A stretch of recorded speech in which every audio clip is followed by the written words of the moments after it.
Good evening, and thank you for joining us tonight for this webinar on Job Search Toolkit, the components of an effective job search. I'm your host, Jody Hammer, Career Services Specialist with the NPCA's Global Reentry Program, and I'm thrilled to have you here with me. And for those who are watching in the future, thank you for watching. We're going to talk tonight about what exactly is a job search toolkit, and then what are the components of it, and what's really important to have in it in order to do an effective job search. So I really want to make this as conversational as possible. So please, bear with me and respond when I ask some of the questions, and you can put your response in the chat box, or I think we have a small enough crew too. You could certainly just unmute as well. I've left that privilege open for folks as an option. So let's go ahead and get started. So first, I want to just do a quick poll, a quick check-in. How many of you are coming to this webinar because you're feeling frustrated with your job search, maybe with the response or lack thereof? It could be as well. And you're looking for, what's wrong and what you can do better. You can either just raise your, hand in the in your picture, your little picture, or you can write it in the chat box. Yes, that's fine. So yep, a couple people I already see have their hand up. That makes sense. You probably would not be here if things were all going just brilliantly and you were getting offers left and right. You might not, or you might be so new in the job search that you're not yet realizing what's all involved and how difficult it is, because it's a challenge, right?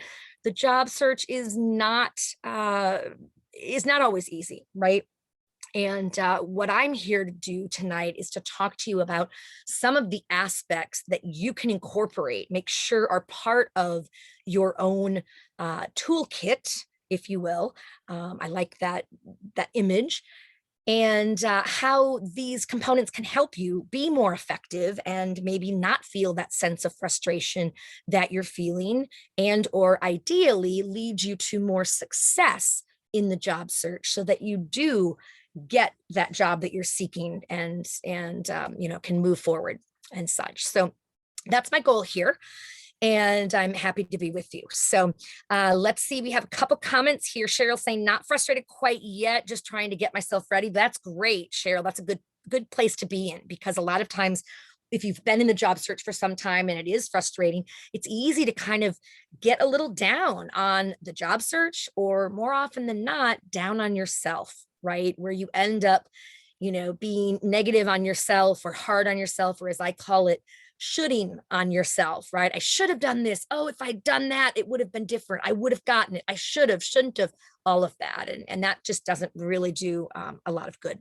So wherever you are in your job search, in your process, I'm really happy that you're here with me tonight. So let's go ahead and start with that. I want to define the job search toolkit first, and I like the description here, talking about a compilation of your most important documents and resources relative to your job search. So it's, all of those things that play a role or are part of your job search, right? It's in this toolkit. Some of them are going to be the physical types of things, right? Like a resume, of course. That's a staple in your a solid resume, right? In your job search toolkit. But there's going to be other items that are going to be more less defined, less of a product that you could like pull out and say, here's my resume or my cover letter.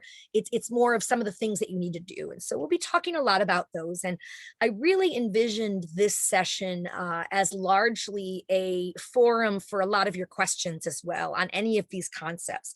So please, I ask you, whatever questions you have, please put them in the chat box whenever you'd like. And I will do my best to get to as many as we can over the course of the time here.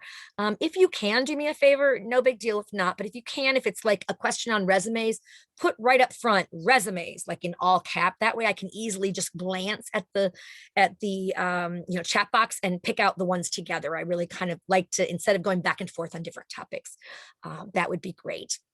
And I am backing myself up here today. I do not have my normal backup on the chat box. So thank you for your help in doing that. I really appreciate it. So what do you suppose are some of the tools in the job search toolkit? I've already given you one, the resume, right? And a well-written resume that can easily be, tailored, right?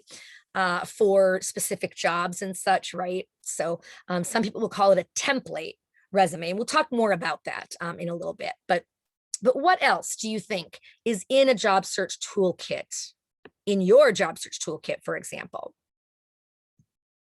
You can just write in the chat box. Let's see here. Or you can just unmute yourself and say whatever you'd like to say.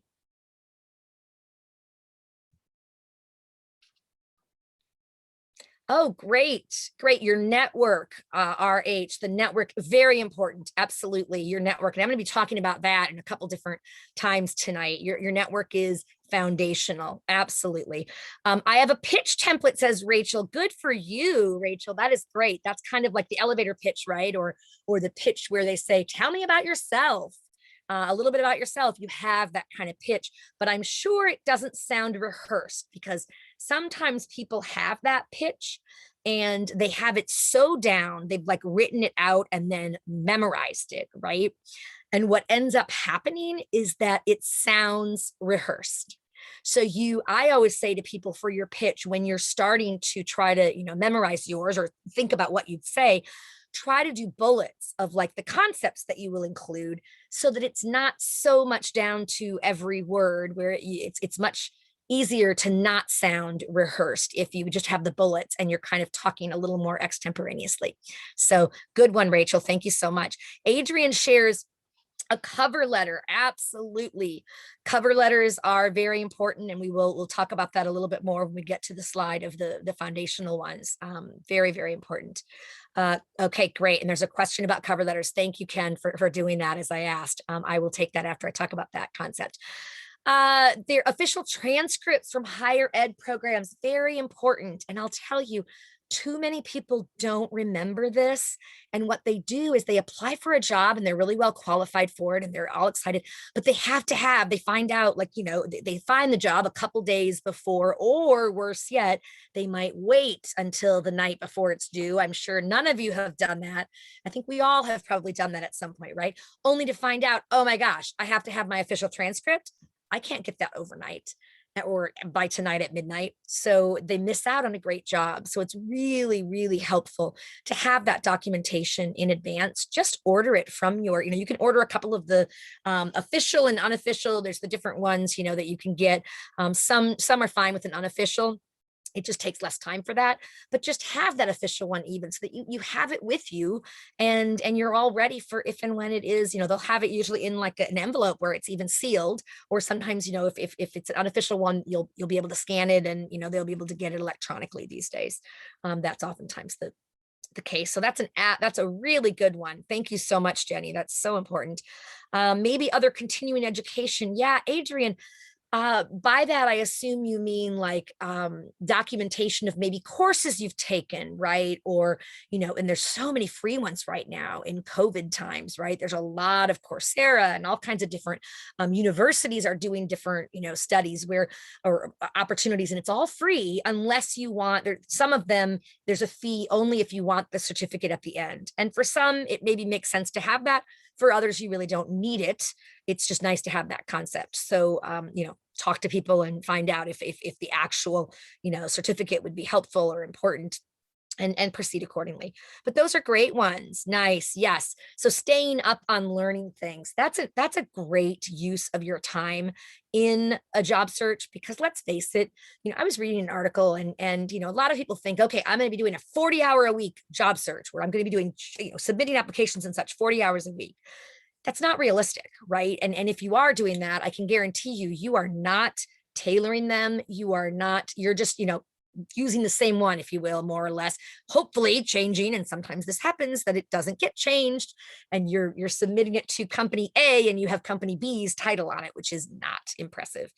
So I usually recommend to people to slow down a bit And instead of trying to just throw things against the wall and hope that something sticks, to more tailor what you have and really be cognizant of, okay, what am I applying? Is this a good fit? What, and less is more sometimes if you can do a better job on those specific ones that you're doing.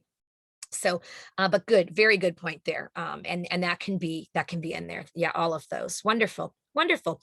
So lots of things that you've come out with already. I don't think I've missed any others. So wonderful. Let's go ahead to the next slide. So at minimum, now this is not everything that you should put in a job search toolkit, but this is at minimum what you should have. And you've already covered a lot of this, right? So your current resume. So, a resume, I hate to even call it a template, but there are a lot of templates out there and some are better than others, right?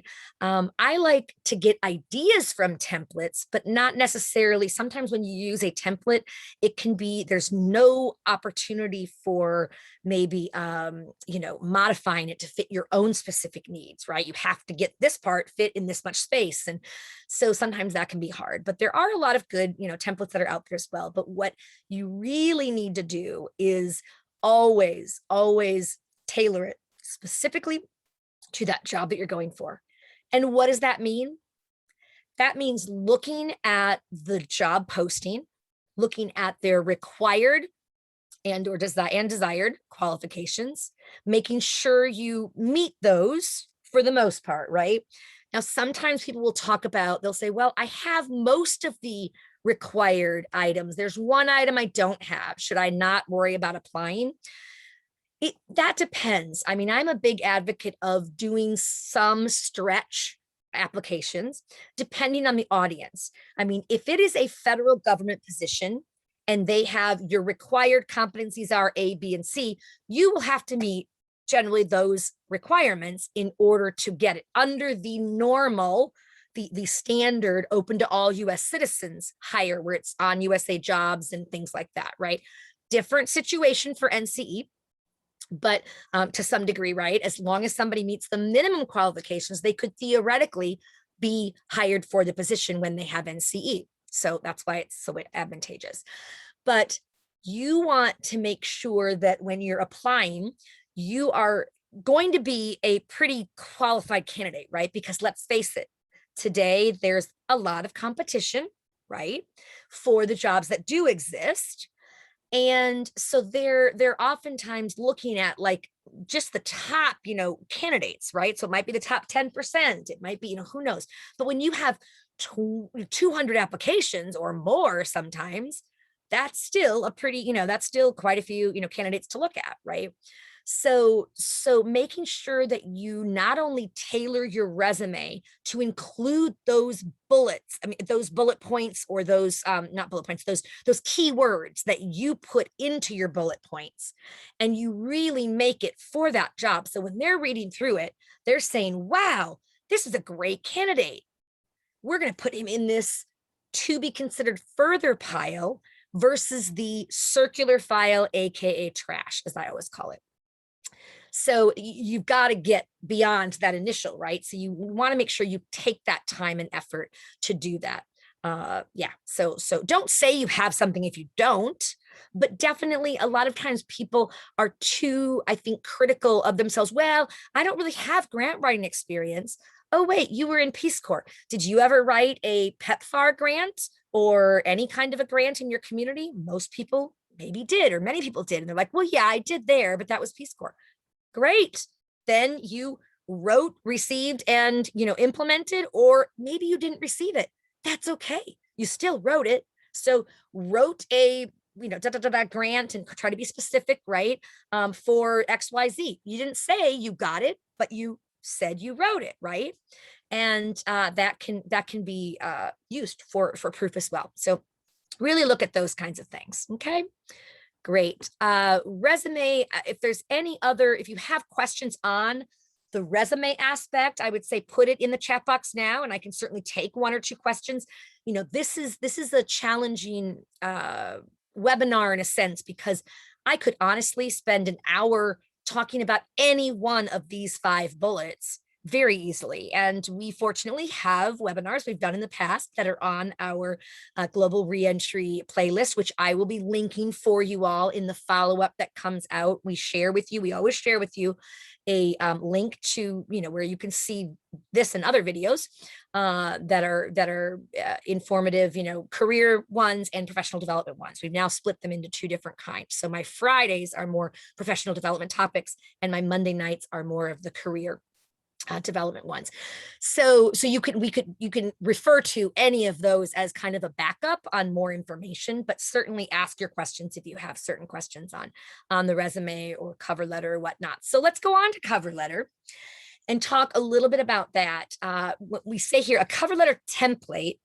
And again, by that, I do not mean that you simply change the name of the organization and, the job title in the first line or wherever, right? But rather that you have, once you've worked on a cover letter and you really have gotten it, so it's a powerful one. It's a really good one that maybe tells more of a story. It's not just the, I don't want to say boring, but like it stands out in a way. It's great, right? You might find, okay, well, this is how I present myself in general for these kinds of jobs.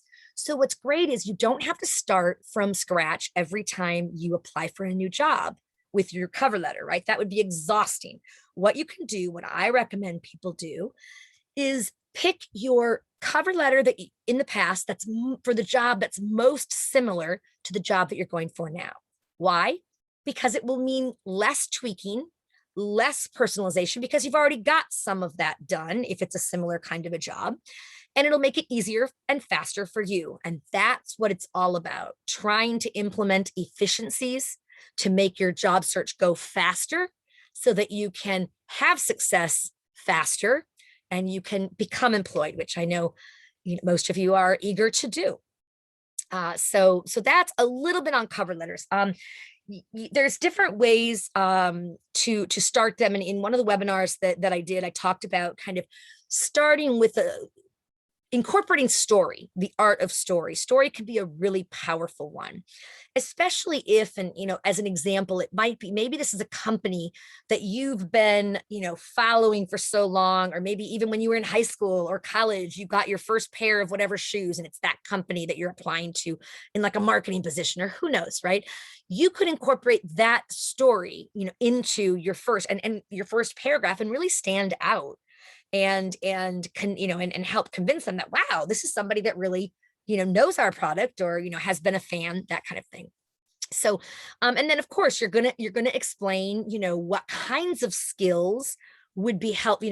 I am confident my XYZ skills, whatever you're putting in there, would be well utilized in the position of marketing specialist. My 3 years of direct blah, blah, blah experience, you're making it more personal, and you're basically proving your competitiveness, right? You're showing them, I have these skills. I would be an excellent candidate. And you want to also share your desire, right? You don't want it to be just come across as, well, I'm applying for whatever, and here's this one and here's that one. There's no I don't want to say passion to it. I know some people don't like using the word passion for, your job search, but something that, what lights you up? What excites you about this job? What is the part of this job that you would really enjoy? Is it connecting the stakeholders with the services? Is it whatever? Like, go into that a little bit so that they can, really see that you're truly interested in this job and you have an understanding of what it is. So that can really be really helpful. And then, at the end, I recommend, asking for basically an interview at the end. And you can do that fairly easily in a variety of ways. But one way might be, I would welcome the opportunity for an interview, at which time we could further discuss my XYZ skills for this blah, blah, whatever position. Thank you, thank you for consideration, or I look forward to hearing from you soon. Like it's, putting that out there. Like I, look forward to hearing from you soon, to get them hopefully to see that, hey, you're really interested in this, and to call you, right. And to reach that, right. let's see, your updated portfolio, and this is a big one. So who knows what a portfolio would consist of? I mean, this could be, we could have had a whole slideshow just on the portfolio and the different aspects, right? But what are the kinds of things, when write in the chat box, what are some of the things in your portfolio or in your job search portfolio? And yes, Rachel, I do not have an issue with the word passion. I actually, I am passionate about my job. I am very fortunate to have been able to work with my ideal population, right? RPCVs like you all, who are likewise, you're really, you've just done great things. And I love seeing you, go forth and affect change in a lot of different areas. And I've been able to do that for now 13 plus years. And that's been fabulous. So first with headquarters and now with NPCA. So yes, passion, I think passion, but sometimes people overuse the word passion, or people feel it's overused. So some people are like, no, don't look for passion, look for, some other word. Okay, great. What are the questions, if any, that we have? What is in a professional portfolio? Any ideas? Let's see here. I'll talk about one thing while people, and they're coming in now. Thank you. Thank you. Great. Could be photographs or videos. Absolutely. Right. Sometimes these can be really powerful. For example, your Peace Corps service, right? A colleague of mine, a former colleague of mine, used in his LinkedIn profile under his Peace Corps service, he said, I could say what it is or whatever, but he put Kennedy's, where there's the little part of the speech where he was, ask not what your country can do for you, right? That part. And he put that little clip under his Peace Corps entry, as well as one of a little, some photos and a little video of one of the projects that he'd done in his, in his country of service, right? In Ukraine. And so that was a unique way to present, and people tend to be drawn to videos sometimes more than just words, descriptions. So it was a very effective way to get that across. So great. This is excellent. Someone says, you have relevant, successful projects. Brittany, that's great. Absolutely. So, and those successful projects can then become that kind of food for proving yourself in the interview, in the resume, in whatever, because the successes and the accomplishments are really what the employer cares about, right? They want to know that you're a great worker, that you've been successful, right? So if you can feed them some of that, that's really helpful. So yes, having that as part of your portfolio, your successful projects is, I think, very, very good. That's wonderful. Let's see. We already said, yes, sample projects. Yep, that's great. And that's like the highlight I was talking about. Promotional materials and collateral. Okay, so promotional materials. So maybe that's things that kind of, that you've created that help in a good way toot your horn, right? Maybe if you're in marketing, that kind of thing comes, maybe it's some of your social media things that you've done, or your press releases to show some of your, writing and all of that, right? So it could be, lots of things like that. And that's very important. And I would say exceptionally important in, marketing, communications, that kind of thing. They want to know what your background is, what you're, what kind of things you've done. So that's helpful. Okay. Great. Awards and or other accolades. Yes, Brittany, also important, right? And these probably they may be on your resume as well, right? But yes, having what the awards are, the accolades, the year that you were awarded, was it the, director's award from whatever organization? What was it called? What was the year? Because trust me, if you don't collect that information, you'll lose it. You'll forget the dates, or what was it exactly for? So really putting that into kind of your portfolio to be used over the years. And so this is the portfolio that's going to grow with you as your resume expands with the additional, different, experiences you've had. this would also, yes, that would also grow. So absolutely, absolutely. Okay.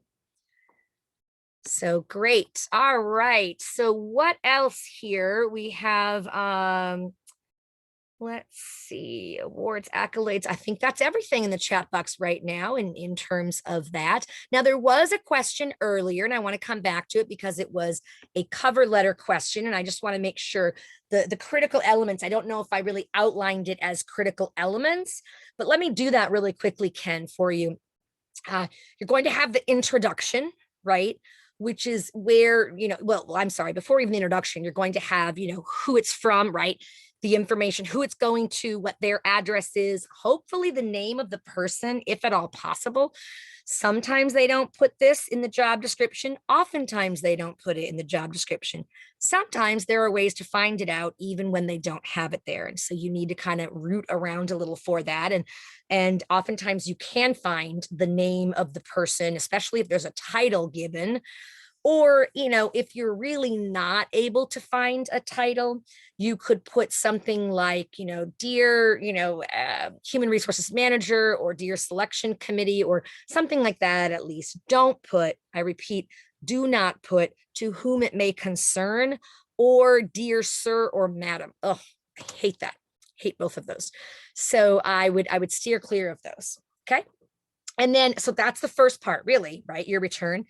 Now, it depends on if you're sending it by email or not as well, because some people will put the body of it into an email, in which case you don't really have the maybe the return and who it's going for. It's being sent to whatever address, and then they start with just what the body is. But I'm just going to go through a traditional one. So you have the return address and such, and who it's going to, right? Then the reline, the line of what's the subject, right? And that would be generally the name of the job. So and hopefully the vacancy number, if there is a vacancy number. That just helps them to be able to really figure out whether it comes in email or not, where it goes, and which job it's for. That's professional courtesy there. Then you get into the intro, right? And so when I think of a resume, I definitely think of less than one page.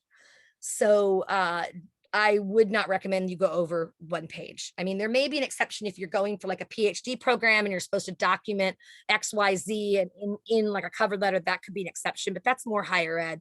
I would, for pretty much everything, I would try to have I would aim for your cover letter to be less than a page, right? So it's short and sweet. It's not all about you. It's what are the relevant things that are, important for that job. So you want to, you're going to put, which job you're applying for, right? How you heard of it. Definitely include how you heard of it, because that can help them to know, number one, where should we be spending our marketing dollars? Is it through a free source, or is it through, university, or is it through, some paid, job search bulletin? Is it Idealist, Indeed, all of these, right? Society for International Development, all kinds of, different areas that it might be posted in, okay? Or, RPCV Career Link, which is, the one with Peace Corps headquarters. And then there's even the jobs board on NPCA's global, not Global Reentry, their jobs board overall as well that they have. So lots of different places that you can put that. But ideally, I mean, if you can start with some kind of a story or some kind of the why, kind of look at Simon Sinek, his TED Talk on Start with the Why is a really good one to think about when you're thinking about cover letters and interviewing and all those kinds of things. So, and then you have more of that body, right? The second paragraph, or sometimes it's 2 paragraphs. I'd rather have 2 short paragraphs than one jumbo long one. And then and that's where you're more talking about what your skill set is and why you'd be an excellent candidate, right? And then your final paragraph is more of that closure, right? And asking for follow-up. So asking for an interview is what I usually say, right? And making it really easy. I would include your, email and your, phone number. Again, even if it's on your resume, like having it in your cover letter, making them not have to search. That's the key. The last thing I'm going to say about cover letter is do not, unless they request you to do it, don't put the cover letter, like the first page and then your resume, the second page on one document, unless they ask for it. If they ask for it, obviously do it. If they don't, the vast majority of professionals who are reviewing those will see that and just say it's a cover letter, and they won't even look further. So they won't find your resume like many times, or they just don't even, yeah. And some read cover letters, some don't. I'm a big advocate of cover letters because in my opinion, if you're interested in a job, you need to be willing to really put that forth and explain why and show me why. I'm not a big one to hire somebody if they haven't done a cover letter. But does it say in the job posting? Generally, HR doesn't say, has to be a cover letter. That's not, that's even when it doesn't say it, I would include it when possible. So, all right, so let's go on and talk a little more because I know I want to get to other questions as well, and time goes so fast. So the portfolio we've talked about there, some of the other things in the portfolio, we've gotten a lot. Here we go. Presenting, yeah, college papers, that's a good one, or writing research sample, yes. Writing sample, absolutely, especially depending on the kind of job that you're going for, right? They might ask for one. You want to have that easily available, right? That's wonderful. Research sample, yes, again, depending on the kind of job, that's wonderful. Personal website, yep, that's really nice. That's great. Some people have that and you don't have to, but that's something nice. Just make sure that it's professional. And, but at minimum, I definitely recommend having LinkedIn because the vast majority of employers do check LinkedIn. And if they can't find you, it's kind of almost like, what's going on. And what's really weird is, how we always talk about resumes not having pictures on them. For LinkedIn, there's this expectation that they will have a picture. And so when you don't have a picture, it's kind of like, why, what's going on to some degree, but definitely have a LinkedIn, I would say, and talk to me if you have concerns about that or you want help and want to talk more about it. So happy to chat with you. And then your LinkedIn profile is next. And I have a slide actually on this as well. So I'm going to leave that one for a little bit later, but professional business cards is the last one on here. That is a very important part of your toolkit. And I know a lot of people say, well, I don't have a job, so I don't have business cards. Okay, they're contact cards or they're consulting cards, whatever, right? You more than anyone should have the contact card for once we get back to obviously normal or, some pseudo normal level, right? Where you're actually going and doing, events and seeing people and meeting them. And why? Because business cards are number one. If you have a business card, and you hand it to somebody, that's kind of an unspoken rule that they should reciprocate if they have one. Now, sometimes they won't. And they'll say, oh, I'm sorry, I'm out, whatever. Great. Well, you could write theirs down on the back of your card, one of your cards, you say, oh, that's fine. Can I just get your maybe email on the back of one of my cards? That would be great. And then cross out the front so you don't give it to somebody else, of course. But that can be, business cards are key. You don't have what the company you're with, right? Or I always say as well, don't put your address, your physical address, because that changes a lot more than your phone number, your email, your LinkedIn, URL link, profile link. You want to have those things on it generally, right? And tip, shorten your URL link on LinkedIn. It's super easy to do when you go to watch the video that we have on LinkedIn, but you literally just go into your profile part and push the little pencil, that's the edit, and then go up that and it'll say, do you want to, customize your LinkedIn, profile URL, and you literally can just change it. And maybe you can get just your name, but sometimes you might have to add some numbers at the end, but it's just a random assortment of numbers and such that's just hard for people to remember without it. So great. And then the other thing is it helps you have you have your, it's professional, right? And you're giving it out and it comes across as so much more professional.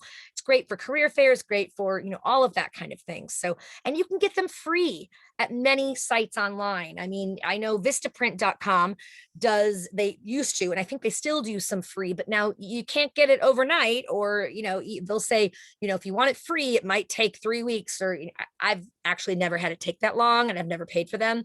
So I think they say that it's longer, kind of just to be sure. And then some people, are in a bind, like, oh, my thing is next week, I've got to do pay $30 for the shipping. Well, that's, that kind of defeats the purpose. So try to do it in advance. Okay. And try to make them as, you could have your sector, maybe, international development professional, or it might be whatever if you kind of have that, sector, you could certainly have that. So you can use there's really nice templates online, whether it's Vistaprint, Moo. Moo has really unique sized ones that kind of stand out, but they don't fit in your typical card thing, which is the bummer. But anyways, that's another aspect of your effective job search toolkit. So a more effective job search toolkit, and you have I think gotten some of these, right? You've talked about the portfolio, right? More of an expanded portfolio. But a couple of the things, salary tools. So you can go to salary.com, excuse me. Glassdoor.com has salary information. There's the Department of Labor. Gosh, why am I blanking on the name of it? But if you can get, Bureau of, you can get like what standard salaries are and in different areas, that kind of thing. Those can be really helpful tools. And why we say to put that into your toolkit is come with knowing more. What is the average salary for this kind of a position, to know if you can really afford to take it, because sometimes you might be in a situation where you do have, dependents, and, you're in a situation where, you're earning a lot more, and to go to this would be cutting it in half, and it just couldn't happen. So then you maybe save that and you go towards something else, right? So get an idea of that. And that also can be helpful when you're negotiating your salary, to having more of an accurate kind of idea. And you can get a lot of times those ideas as well when you do informational interviews, or I prefer to call them career chats. But I don't say, what are you making in this position? No, obviously you wouldn't ask that, but you might say, what might one expect for coming in initially at the level of, project designer or manager or whatever it is, right? More or less, what would you think would be the, projected salary range? If they have an idea, and if they don't, it's like, oh, no problem at all, that's fine. A job search journal is, I think it is an important information. And this is actually from Lifehacker. They really push that a lot. And I think it is a really important one.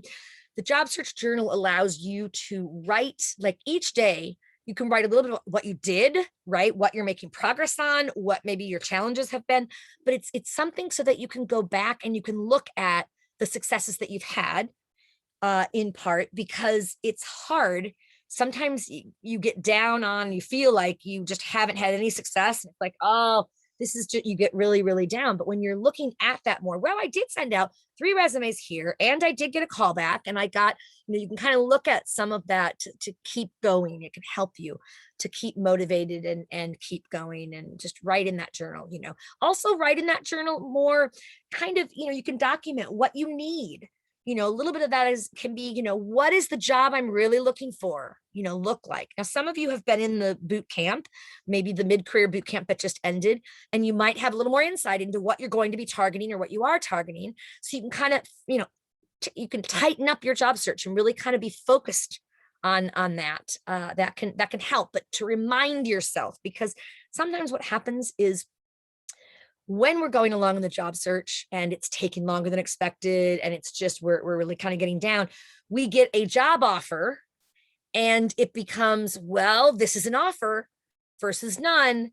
And there are sometimes, I get it, where you might have to take it. You might be in a situation where, it may not be the ideal, and you may, but it could help you get toward where you want to go. That's great. That would be a very, fine thing to do. Sometimes it's a job that's not at all a fit. It's one that you would hate, but you're feeling desperate, or you're feeling like you can't get anything else.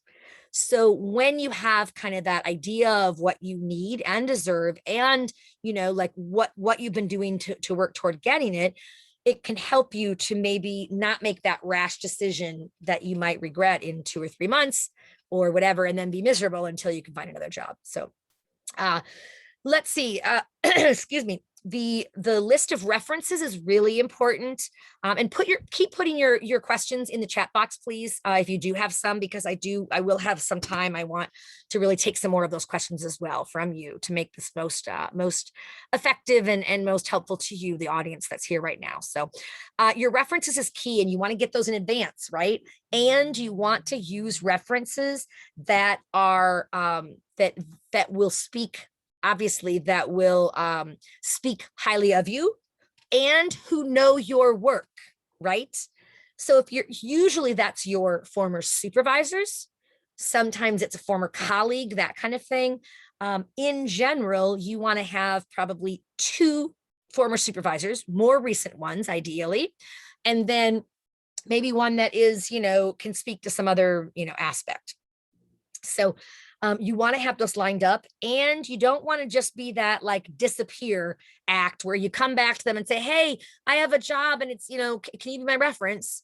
And then they're a reference for that. Maybe you get it. And then 3 years goes by, you don't even talk to them. And then you're looking for another job and you tap into, you don't want to be that person. You want to keep them updated on you and what's going on and how appreciative you are of them being a reference and just keeping in touch. Maybe it's the holiday card type of thing, or maybe it's, whatever, something that, you just remember to say, hey, I just wanted to thank you so much again for, all your help and, and look forward to staying in touch.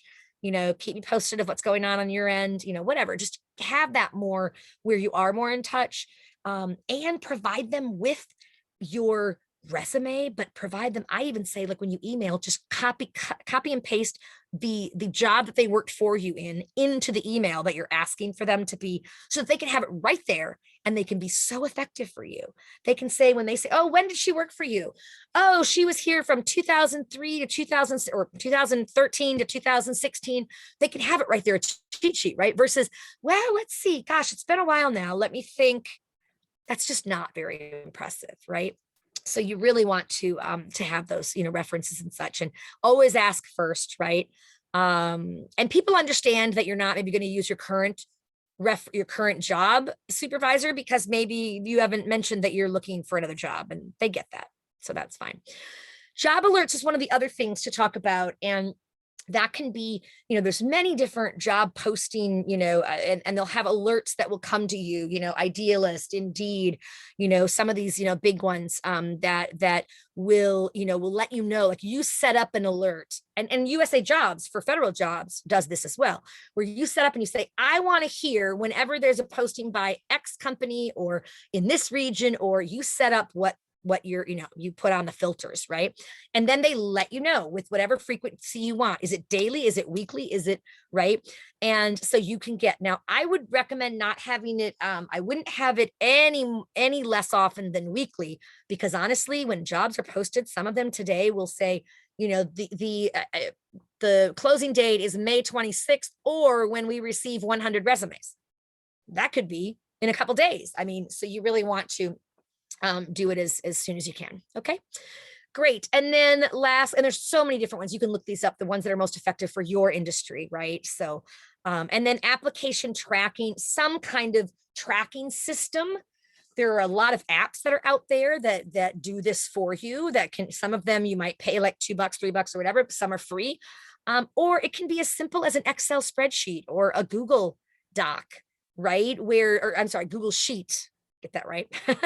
to have, the date, the name of the employer, the person you talked with, or their phone number, their contact information, what you talked about, same thing for interviews, right? Or you could even have like a different tab you could have it all under one document if you wanted, and you could have the first tab be your networking, where you, whatever, and the next tab might be your, job applications you've put in. The next tab might be interviews you can probably incorporate into your, the job applications and stuff, but it can be huge. It doesn't matter that it doesn't fit on one sheet, because you're really not going to be printing it off more. It's more of you're going to be going back and looking at this when you're trying to stay organized. So that's important too. So goodness, so much to cover and so little time, my goodness. So please put your questions if you haven't already done those, and we will, I will go through some of those. Here we go. Great. So we have some questions. So for the job search sites for international jobs. Okay. So Terry, I'm wondering, well, let me give you a couple different things. Society for International Development is a great organization, and it's a paid membership organization, but I will tell you, they're actually going to be doing this Wednesday, May 14th, I think it is, right? Or 12th, excuse me. They are going to be featured. I'm doing an international development panel for my Jobs with Jody podcast, and it's featuring SID, Society for International Development, the Washington chapter, and some international development professionals, right? So they're amazing, and they are offering free admission, again, free access to their annual conference, which is going to be virtual again. It's in May, and it's May 26th and 27th, I believe. you'll get more information on that, and we'll be probably posting it on our events page as well on one of those days for both of those. But you'll be able to get a free it's basically a coupon that they give you, so that when you apply, when you go in and register, you put in the coupon code. And I don't know the coupon code yet, but it should be coming in the next day or two. I would absolutely recommend that you participate in that event, because it is going to be great. And they have all these international development players that all come to it, and or physically, virtually in this time, right? But there's going to be some really good information there for you, and you can ask these kinds of questions, like what are the best sites for that. But I would say, in addition to SID, which SID, I think it's sid.org or sidw.org, is SID of Society for International Development Washington, if you put in, right, Washington, DC. And then there is DevX, which does some really great, they have jobs posted, but they also do conferences and things like that. And they're very pro RPCVs as well, and have let us come to things free in the past. I would definitely try those out. But I would also, DevX, yes, Dan, thank you. I didn't know you were there. I just said it, yes. That's a great one as well. So sidw.org, thank you for putting that down there, Dan. I really appreciate it. And so those are a couple of the ones, but if you're talking about like where I can find different jobs postings and things too, Indeed, Idealist, some of those are going to have a lot of the international development as well. There's so many resources. I mean, if you Google, best job posting sites for international development, and it might even be specific aspects of it, right? And you'll get some more, and that's great. LinkedIn LinkedIn is a great search engine. In fact, I was going to chat about that here. And that's, in addition to using it to build your profile and to have that professional, profile and, your image, if you will, right? And you want to make sure that it matches, right, your resume and all of that. It has great like LinkedIn learning types of things where you can, their help area to learn how to do things most effectively. But also, you're right, Dan, there's a really great, their search engine for jobs. So great. Okay, and Jenny, you wanted me to clarify, when I reach out to a person for the first time, should I have my resume ready to send to them right then? Not necessarily. I mean, I think when you're reaching out to them for the first time, you're just getting their authorization. So theoretically, you're doing this in advance of when you actually need it, right? So, so you just are asking, would you be willing to? I'm embarking on a job search, and I'm, wondering, with your 3 years of experience working with me at wondering if you would be comfortable speaking to, my work ethic and, as a reference. And, if they say yes, then, you certainly say, I will get you a copy of my complete resume, as well as anytime, if somebody asks for it, I won't be just putting your name out there all the time, but when they ask for, for my references, I'll let you know. And what I like to do is actually provide them also with a copy of, or maybe a synopsis of what the job is that you're interviewing for, because what kinds of skills, and maybe even like the kinds of skills that they're looking for are communication, this, that, because when I get that, when I'm serving as a reference for somebody, and I get that little, where they have the job, the snippet of like what they're looking for, and then they have, when I was working with them, it makes me sound much more competent when they're asking me, like I said earlier, when did you work with this person? I have it right there. Oh, 2015 to 2017. And, she was a great blah, blah, blah. And I know what kinds of skills, because let's face it, everyone, you have many skills, right? You've developed so many transferable skills in your Peace Corps service and beyond that, you want to make sure that they're going to speak about the skills that are relevant to the job that you're going for, if that makes sense. Okay. So great. I hope that helps. And then let's see. I've been following this guy on LinkedIn who posts a lot of great job lists. Oh, great. Thank you, Nicholas Martin. Yes, I have too heard of him. And yes, absolutely. That's great, Dan. Thank you for sharing. This is what it's all about. See, it's sharing amongst the, you all in the, in the chat box as well. And as I said, I'm very open to, if people want to unmute and ask a question. I think there's one more question here or two, and then we'll see if there's any that we've missed, because let's see here. Resumes. If someone has multiple teaching experiences, how does one describe those in bullet points without being repetitive? Okay. One thing would be to use synonyms. Don't just say taught, taught, taught, right? Like, especially if you're looking to get out of teaching. If you're just using the taught, taught, taught all the time, what happens is it's like teacher, teacher, teacher, and it's hard for them to see you as successfully transitioning to something else. When the reality of it is that teaching is something that has so many transferable skills, right? You think about what kinds of transferable skills do you get when you're a teacher? What kinds of skills do you really need that are applicable to almost any other job? Put it in the chat box if you would. Or unmute yourself. You're welcome to unmute yourself if you prefer. Leadership. Great. RH. Absolutely. Leadership, that ability to lead, facilitate, right? And there's organization. Yes, you're organizing your class, your curriculum, right? So developing and implementing curriculum or, trainings, that type of thing. Those are all management. Yes, Brittany, classroom management, right? Sometimes self-management, trying to keep yourself from saying something that if you're frustrated, who knows? But training management on various levels. It's, teaching. I always talk to teachers who are, frustrated because they say, it's hard for me to break out of this. I have 15 years of experience in this. But if you're putting other kind of titles, not just teacher, but it might be, it could be, facilitator, manager, teacher. You could have teacher in there as well. But when you're talking about some of the other things, there's different with curriculum design. You're doing. You could have some of your skill sets out as well in there. There's that version of doing it as well. So, so lots of things on that.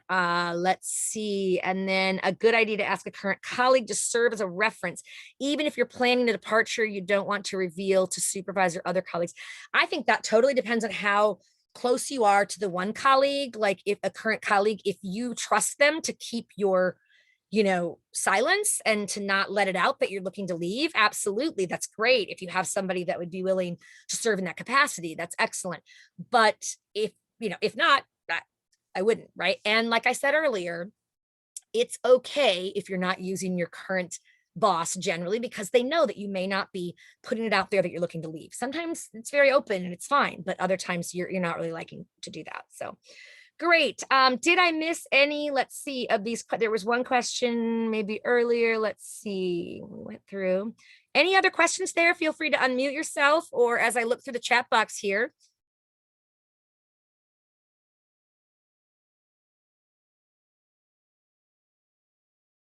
I think I've got all of the, maybe, unless there's any final